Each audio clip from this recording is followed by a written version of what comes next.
Shalom bagi kita semua. Senang sekali rasanya kita boleh lagi berjumpa. Saya Andris Kiamani, saya berdoa semoga tubuh, roh, dan jiwa kita semuanya terpelihara di dalam Tuhan Yesus. Dan saya berdoa juga dimanapun kita berada pada hari ini, kita tetap berada di dalam lindungan Tuhan. Bapak, Ibu, Saudara-saudari yang saya kasihi, jika mungkin kita pernah bertanya, mengapa semua manusia itu menjadi berdosa? Apa penyebab dari semua manusia itu menjadi berdosa? Dan bahkan bukan cuma manusia yang menjadi berdosa, dunia ini menjadi berdosa. Semua makhluk ciptaan Allah itu menjadi berdosa. Pada malam hari ini kita akan belajar sedikit. Kita akan mencari tahu, kita juga akan menyelidiki di dalam Alkitab. Dan saya harap kita semua boleh membacanya bersama-sama dan juga kita boleh belajar bersama-sama. Nah, terlebih dahulu saya ingin bukakan satu ayat Alkitab di dalam Roma pasal yang ketiga, ayat yang ke-23. Karena semua orang telah berbuat dosa dan telah kehilangan kemuliaan Allah. Nah, di dalam Roma pasal 3 ayat 23, semua orang itu sudah berdosa. Semua orang itu sudah jatuh ke dalam dosa. Dan bahkan di dalam Roma pasal 3 ayat yang ke-10 sampai ayatnya yang ke-12, kita kembali membacanya. Seperti ada tertulis, tidak ada yang benar, seorang pun tidak. Tidak ada seorang pun yang berakal budi, tidak ada seorang pun yang mencari Allah. Semua orang telah menyeleweng, mereka semua tidak berguna. Tidak ada yang berbuat baik, seorang pun tidak. Nah, dari dua ayat ini kita dapat melihat bahwa ternyata semua manusia itu sudah menjadi berdosa. Semua manusia itu sudah jatuh ke dalam dosa. Nah, pada hari ini kita akan melihat di dalam Alkitab, kita akan menyelidiki satu bagian. Dari mana asal-usul, dari mana cerita sebenarnya yang menyebabkan semua manusia itu menjadi berdosa. Mari kita buka Alkitab kita lagi di dalam Kejadian pasal yang pertama, ayatnya yang ke-26 dan ayatnya yang ke-27. Berfirmanlah Allah, baiklah kita menjadikan manusia menurut gambar dan rupa kita, supaya mereka berkuasa atas ikan-ikan di laut dan burung-burung di udara, dan atas ternak dan atas seluruh bumi, dan atas segala binatang melata yang merayap di bumi. Maka Allah menciptakan manusia itu menurut gambarnya, menurut gambar Allah diciptakannya dia, laki-laki dan perempuan diciptakannya mereka. Nah, di dalam Kejadian pasal yang pertama ayat yang ke-26 dan ayat yang ke-27 kita dapat membacanya dan kita dapat mengetahuinya bahwa ternyata manusia diciptakan Allah itu segambar dan serupa dengan Allah. Nah, ketika manusia diciptakan oleh Allah, ketika manusia yang dikasihi Allah itu diciptakan, setelah manusia itu diciptakan, apa selanjutnya yang Allah buat kepada manusia? Mari kita buka Alkitab kita lagi di dalam Kejadian pasal yang kedua, ayatnya yang ke-8. Selanjutnya Tuhan Allah membuat taman di Eden, di sebelah timur. Disitulah ditempatkannya manusia yang dibentuknya itu.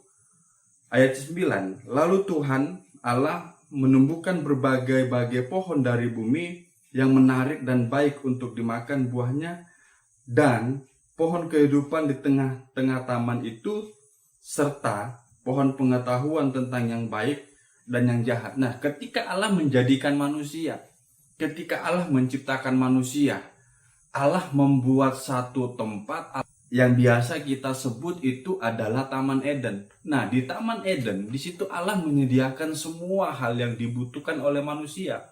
Semua kebutuhan-kebutuhan yang diperlukan oleh Adam dan Hawa pada hari itu semuanya diciptakan dan juga diberikan kepada Adam dan Hawa. Nah, ketika mereka hidup, singkat cerita, ketika mereka hidup di dalam Taman Eden dan juga mereka menikmati semua hal yang Allah berikan bagi mereka pada hari itu, Allah memberikan satu perintah bagi Adam dan Hawa. Perintahnya di mana? Di pasal yang kedua kitab Kejadian ayatnya yang ke-17.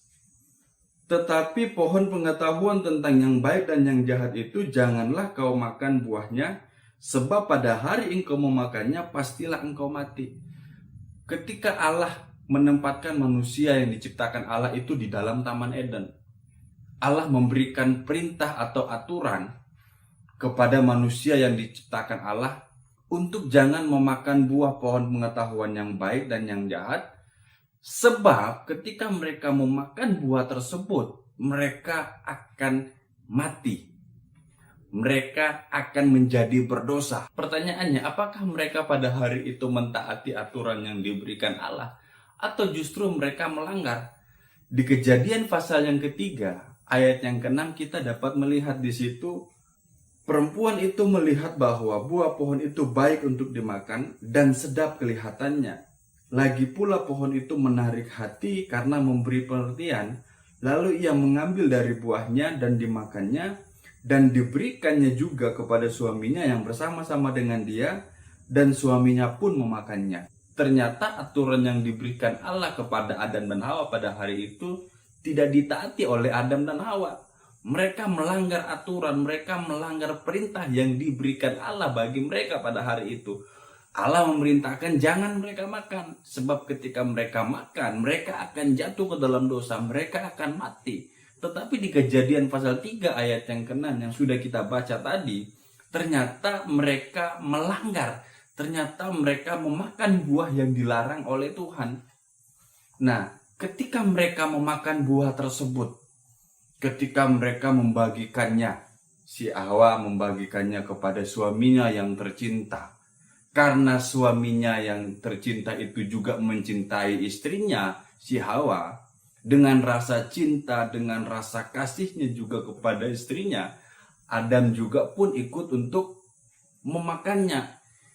Sehingga yang menyebabkan di ayatnya yang ke-7, maka terbukalah mata mereka berdua, dan mereka tahu bahwa mereka telanjang.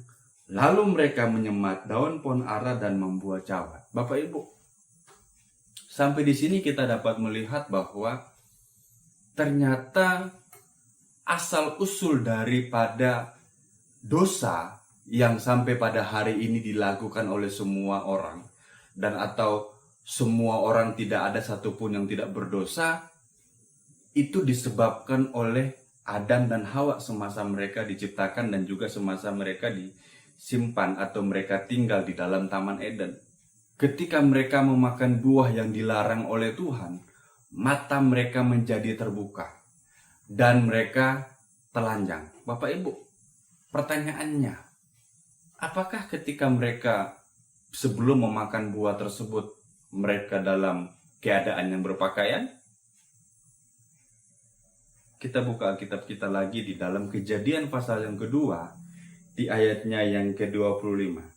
Mereka keduanya telanjang, manusia dan istrinya itu, tetapi mereka tidak merasa malu. Ternyata sebelum mereka jatuh ke dalam dosa, mereka juga dalam keadaan telanjang. Tetapi keadaan ketika mereka belum jatuh ke dalam dosa itu sangat berbeda ketika mereka sudah jatuh ke dalam dosa. Saat ketika mereka masih dalam keadaan suci, mereka tidak merasa malu meskipun mereka telanjang. Kenapa? Karena dosa belum masuk di dalam dunia ini. Mereka masih dalam keadaan yang suci. Mereka masih dalam keadaan yang sempurna. Mereka masih dalam keadaan yang penuh dengan kemuliaan Allah. Mereka tidak merasa malu. Karena kenapa? Dosa belum masuk ke dalam dunia. Mereka belum menjadi orang yang berdosa. Mereka masih dalam keadaan yang suci dan mereka masih dalam keadaan yang sempurna di hadapan Tuhan.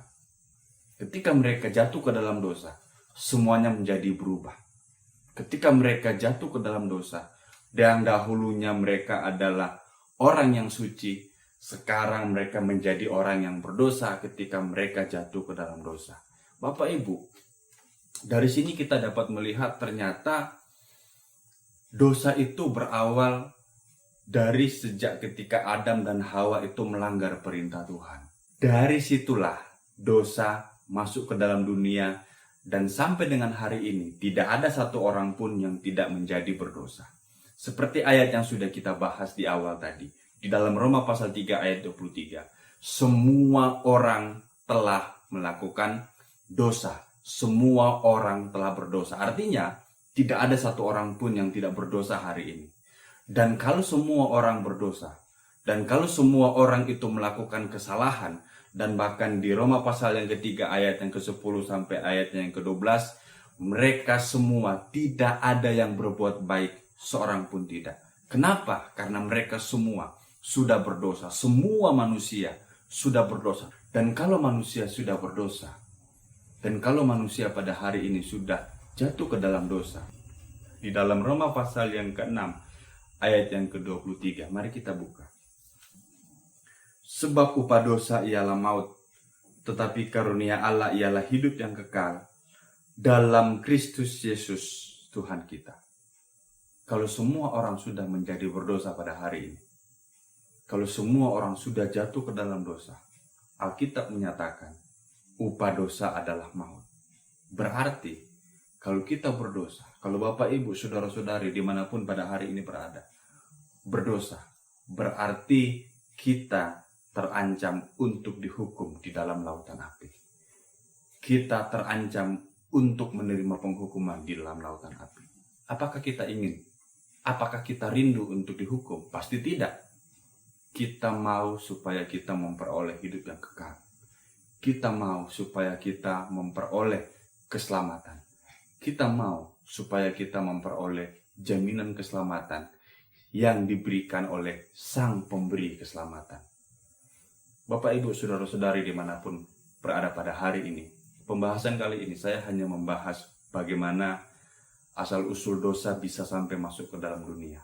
Kalau Bapak Ibu masih mau ingin belajar, nantikan di video-video saya selanjutnya.